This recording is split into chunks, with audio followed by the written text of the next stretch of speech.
Welcome. This podcast is an exploration into being human and what's possible when there's less attention on the noise in our heads. Warning.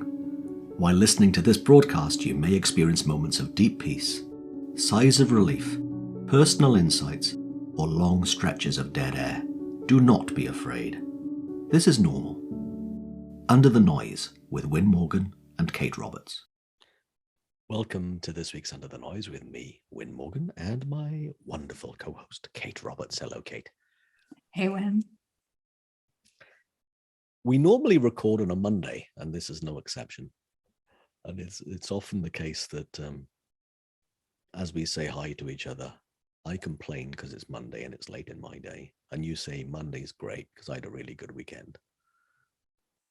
So I just wanted to disclose what happens before we record, even before we even think about what we're going to talk about. A little background. We normally record on a Monday. There we go. We had an email, or you did, with a really cool question that would be, I think, really interesting for us to explore. So what was the question? So this person is a listener of the podcast, and we've traded some ponderings over email just about life, I guess. And the question that the listener posed was,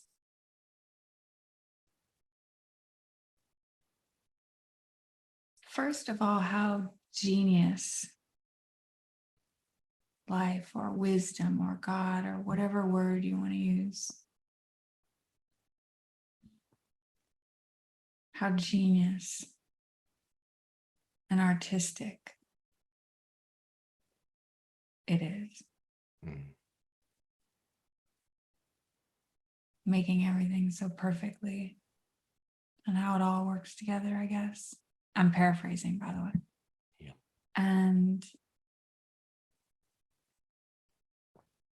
But the question that the listener had was, if genius basically is so genius, why do we have negative thoughts? Yeah. It's a great one, isn't it? It has occurred to me multiple times. That question, like, what is the point of that? Yeah.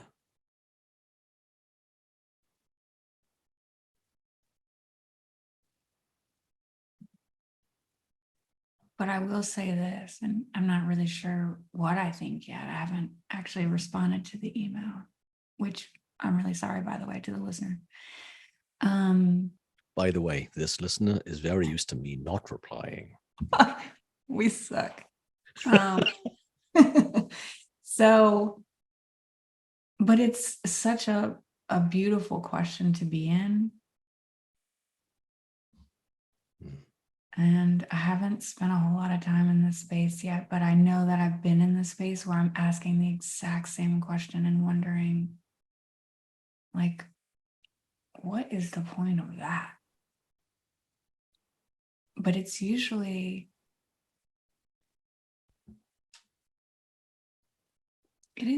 from a place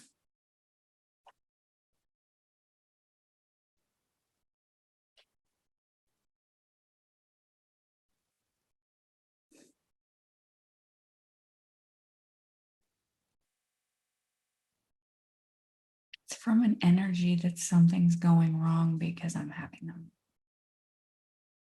I don't like the feeling of them. I don't like the way reality looks when I'm having them. It's from that space that if I'm having negative thoughts, then something must be wrong. Mm.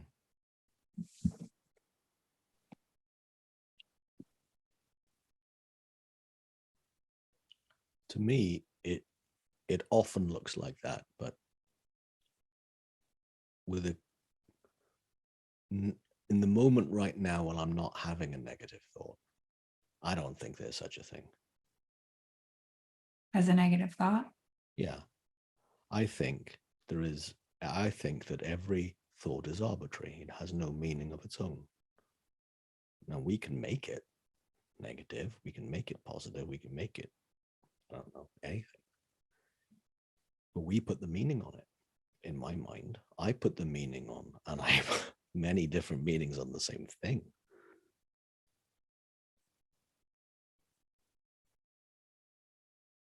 So my mind, my initial response is there's nothing inherent in a thought that's negative.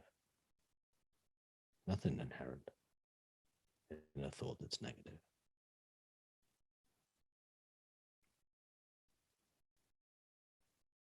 Now, at the same time as me saying that, what just occurred to me is that there are feelings, going back to exactly what you just said, that I would rather not have, that are associated with certain thoughts. But I don't know. The example that's just come up in my head. Let's see where this one goes. Pain. Not good. Pain, not good, right? That would be the natural, hey, pain's bad. Pain's wise. Pain is really wise. It says, hey, not good. Take your finger out of the fire. This is not good for your flesh. It's really wise.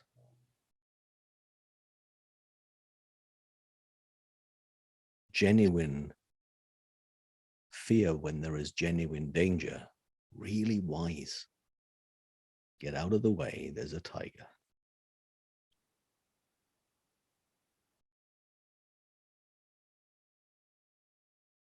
And what I think we often do, though, is that we misinterpret innocently, and I mean innocently, misinterpret those feelings for something else. Something meaningful about ourselves, when in fact they're just, saying what is. There's no other meaning beyond it. Pain, take your finger out of the fire, does not mean, oh my Lord, what's wrong with me? There's pain. Do not stand. Hey, there's lightning. Get some shelter. Do not stand in the open, big field when there's lightning about and nothing else is there to above ground level that would attract the lightning bolt. Wise, get out of the way. But it doesn't mean anything beyond that in my mind. So here's another way, and this is the last episode that we recorded. Remember, we talked about this with rabbit holes. It's very easy for me to notice I'm at the edge of what I know with this, and I just noticed I was then. So I did a BS alert on Wyn Morgan, and it's just like, wait a minute, this is just getting too heady, too whatever. Now, I remember on a different point responding to an insecure thought. About 10 years ago, I remember responding to an insecure thought, and it was really great that I did.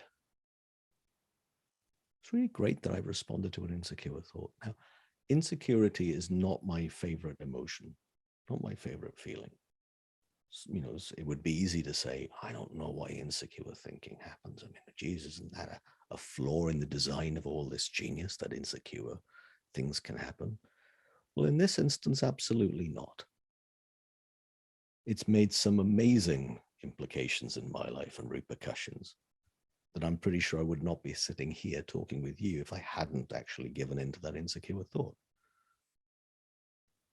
And the reason I bring that up is I am not the one to judge what's genius and wise. I can't be.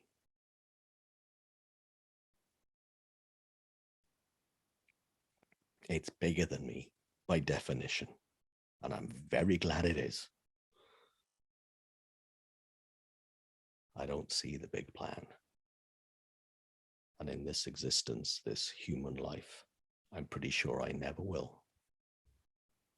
And if I do, I'll come back and say, sorry, I was wrong. but I don't think that's a very high chance of me saying that.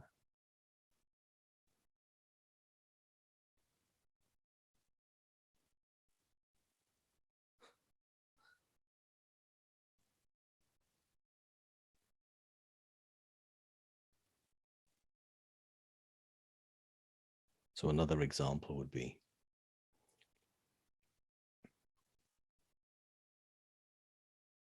an often misinterpreted feeling is anxiety, stress, another one, that we often think that that feeling is telling us something about the outside world. And sometimes it is. A lot of the time it isn't, especially when we do more thinking about that initial anxious thought or the initial stressful thought. When we're regurgitating and thinking more about it. And from what I've seen for me anyway, is that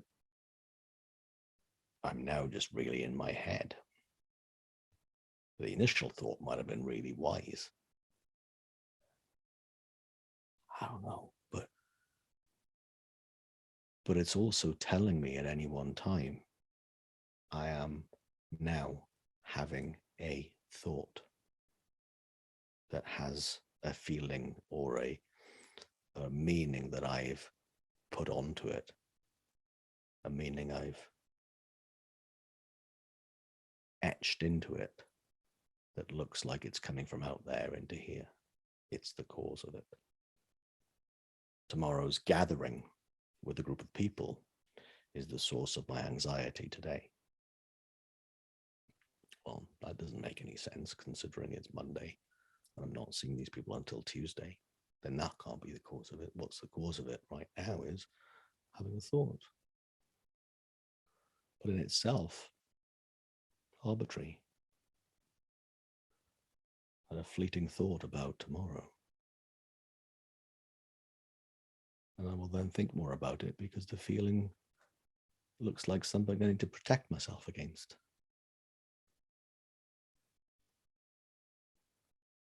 Now, somewhere in that garbled mess of my last 7 minutes, this stuff. Are you timing it? No, but I'm guessing. I don't know how much I've garbled. Like 6 minutes and 50 seconds more than I wanted to if it is 7 minutes, right?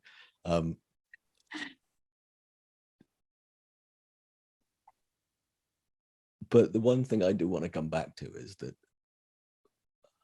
two things. First of all, I don't think there is such a thing as a negative thought. And secondly, I am the least qualified to say what's genius and what isn't. I am not qualified for that. Not least qualified. I am not qualified to know what's genius and what isn't. That's all I can really say and to sum it up amongst all of that rambling. So help, Kate. Say something else. Do something wise like you normally do. Do your reflection. Oh, man. Take me out of my cognitive nonsense.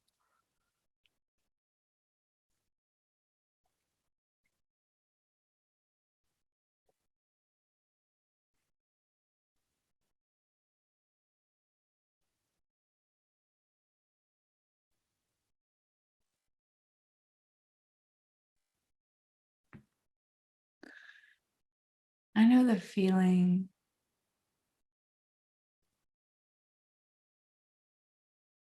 that I have when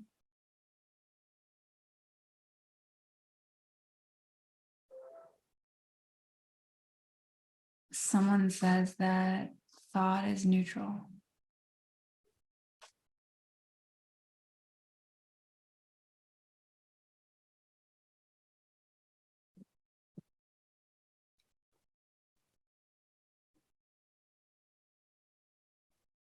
I can hear all of my stories of how that's not true.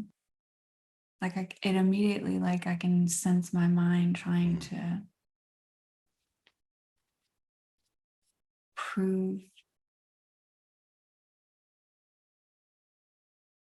and explain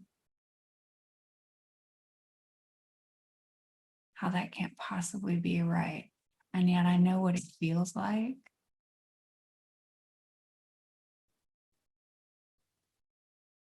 I know what it feels like when I hear someone say that, and I have heard it before, that thought is neutral, that we put all the meaning on it, the interpretation of it. But when I hear it, I know it to be true. Much more true than my own commentary. Yeah.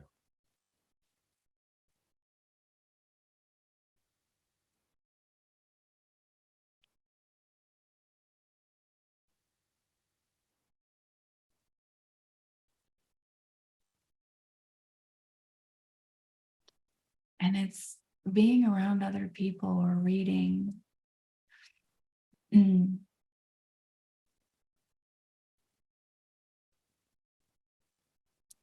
When someone really gets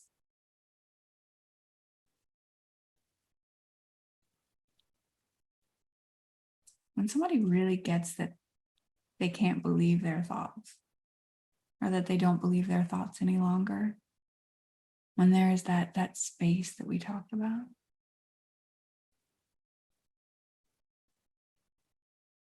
that I know that thought's neutral, because if it weren't, we would all have the same experience of thought.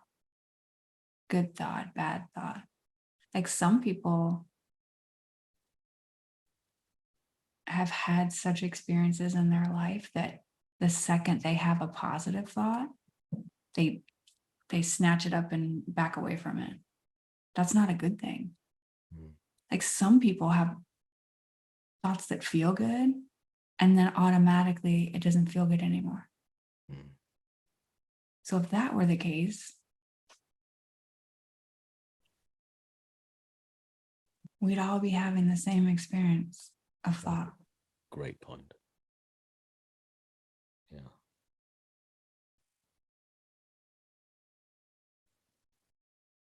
So it has to be neutral.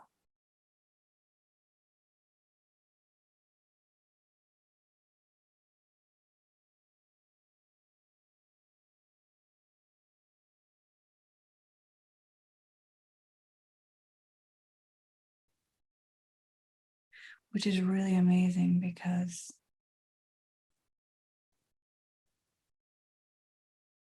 when we start to get a sense of that, or at least be around people who get a sense of that, which is a gift, or read, people who have written it that understand that.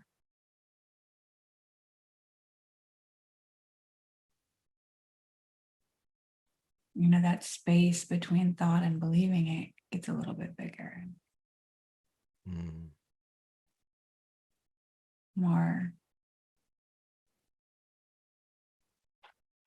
solid and experiential.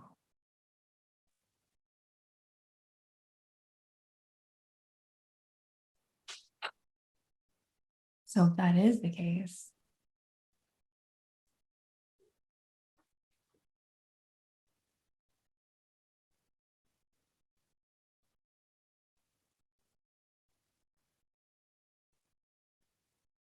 we find ourselves in the present moment again.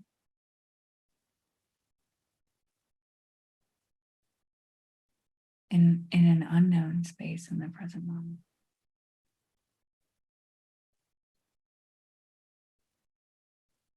Like you said, like,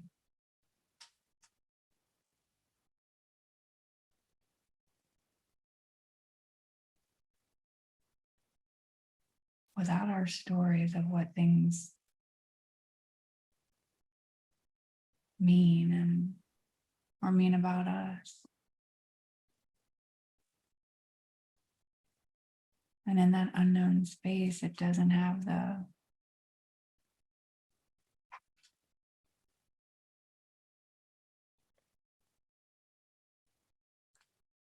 gravity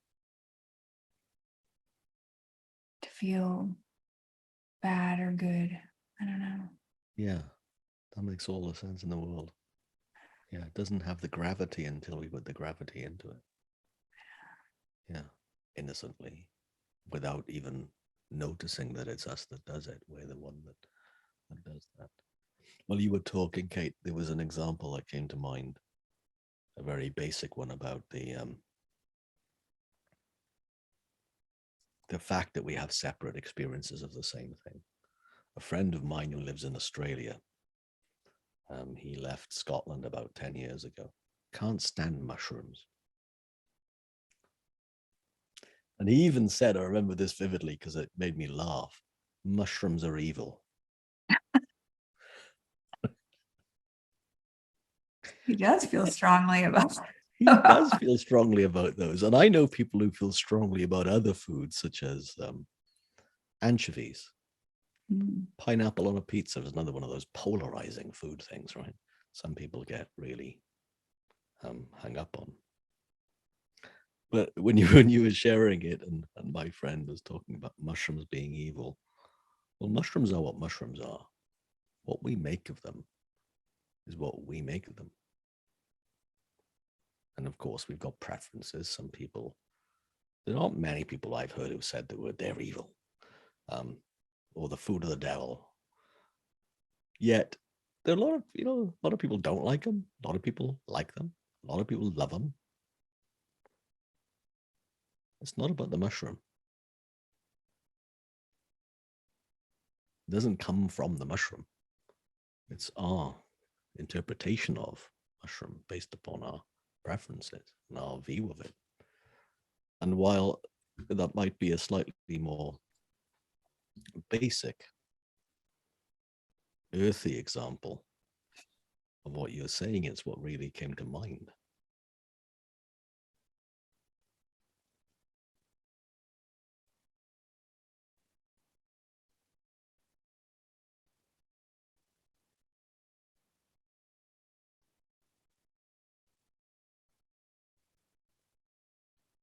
And I was just, then in my head, I went to an extreme where I thought about, what about something like war?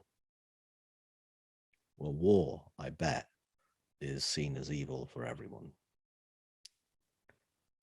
And yet, at the same time, if I look back through history and my own interpretation of some of wars, there have been occasions where I've thought, well, that would be like a worthy cause to go for war, to go to war over. And then this one isn't. That's just me doing, Wyn being a human with interpretation of something. Now, I'd rather be a place where war would never occur again. I would rather be in a place where greed would never occur again. Nor anybody thinking that their life would be better if someone else was worse. Or the illusion of ego, or the illusion of scarcity. I'd rather none of those exist.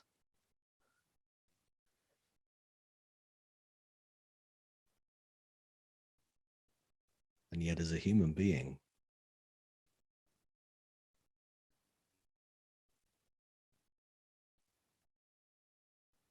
a part of the nature of thought for human beings is that we will make meanings up out of things. We will see things that aren't inherently there as there. We will buy into an illusion.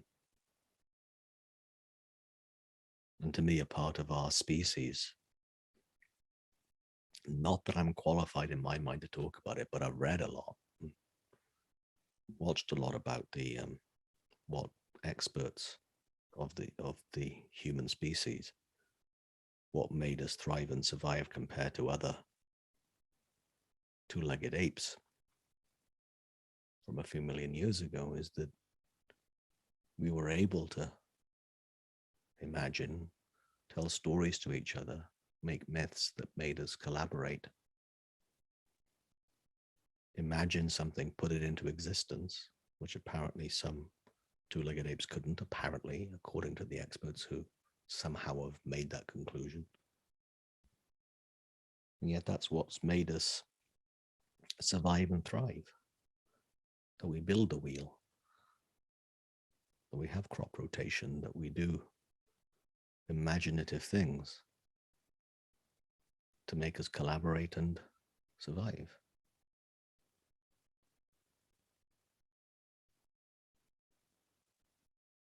And I would love what I'm going to say next to be true.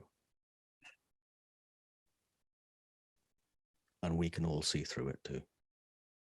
And not buy into the myths that we make up that cause each other harm, and the planet harm, and other species harm, and the future harm. I do have hope for that at some point.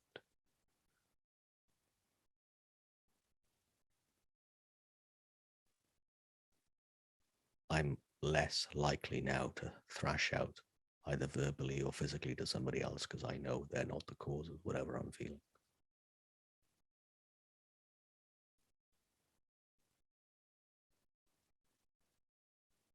It's thought. And to me, it's not whether thought is good or evil or anything else. It's when thought is understood, all of a sudden, more wisdom, genius, beauty in my mind is available to us in the space that you mentioned a few moments ago. I do hope that for the future.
I was reading this morning about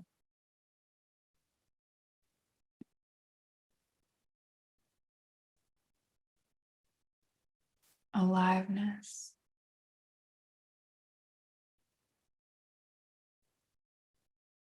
And I think it goes back to the original question from the listener.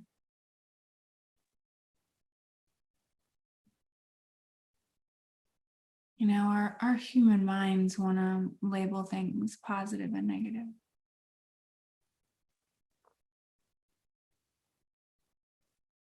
And put them into groups based on our experience. I think that's just how we're made.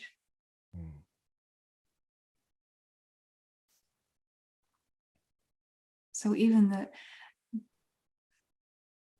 the fact that we call certain thoughts negative or positive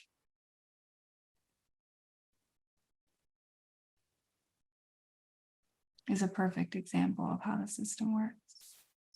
Yeah, yeah.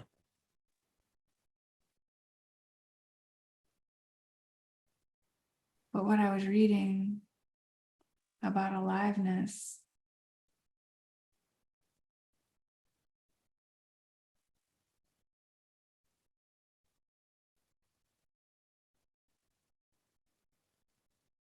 the part of being alive is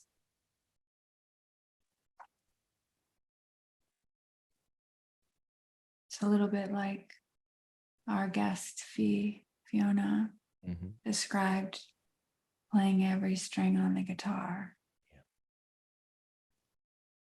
Not excluding anything from our experience because it's the experience of being alive.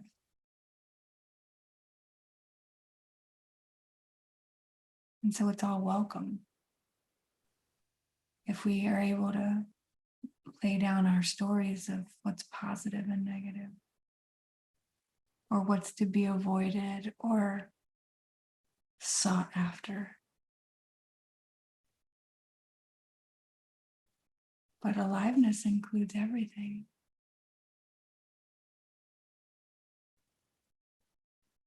And I found myself going through periods of my life where I needed my life to be really small.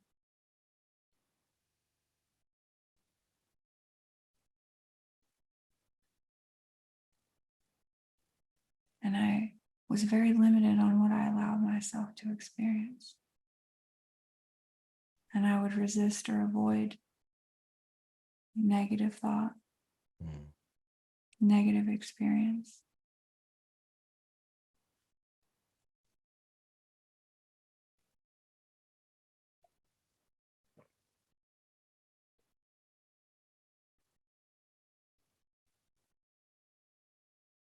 And I think at the time that served me.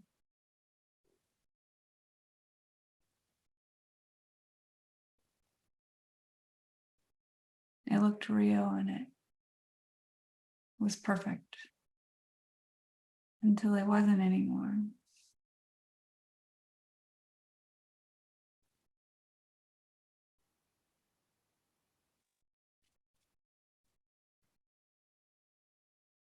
And it's because of that space that we keep talking about, that we keep going back to.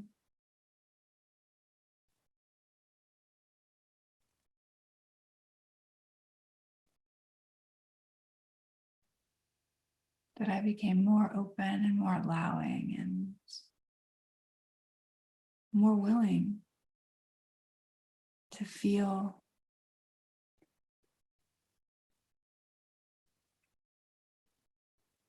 alive, however that showed up.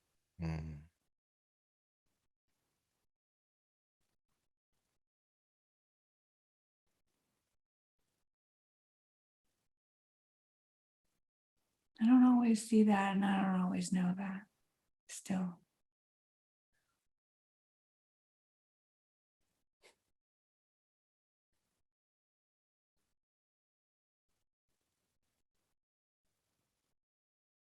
And I can sense that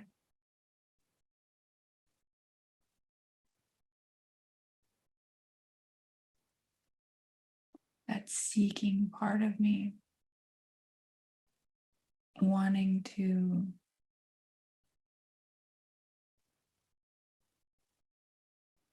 all of a sudden just be okay with anything and everything, more than I am now.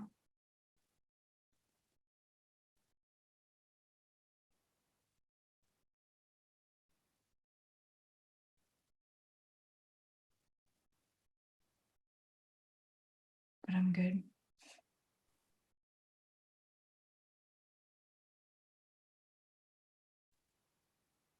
I'm good here now.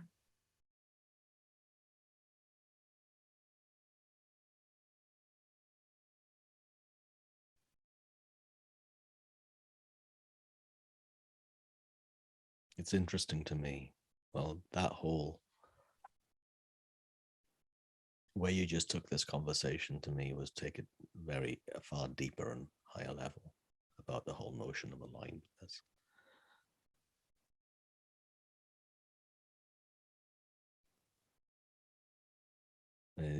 It's funny to me how we can make a big deal of things that in another context would absolutely avoid and think would be bad, such as there's a big holiday coming up at the end of this month, Halloween.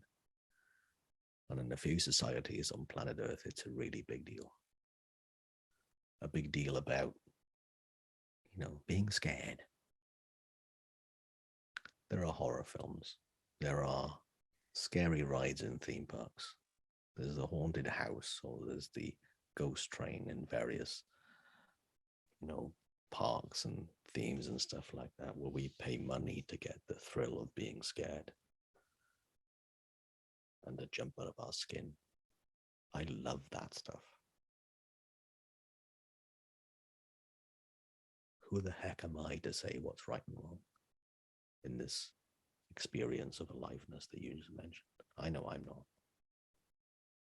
Because you're right, every string in the guitar, going back to what Fee said and she very graciously mentioned her mentors, Rudy and Julie.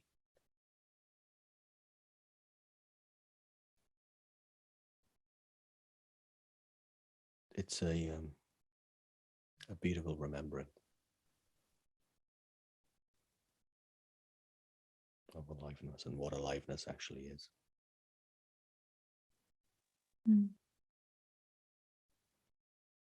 Thanks, Wyn. Thank you. You've been listening to Under the Noise. I'm Kate Roberts, and I'm here with the amazing Wyn Morgan. If you have any questions, comments, suggestions for topics, please feel free to reach out. We'll try to get back to you as soon as we can. And if we don't, we do apologize. Disclaimer, we suck. Yeah. And we hope you have a great week.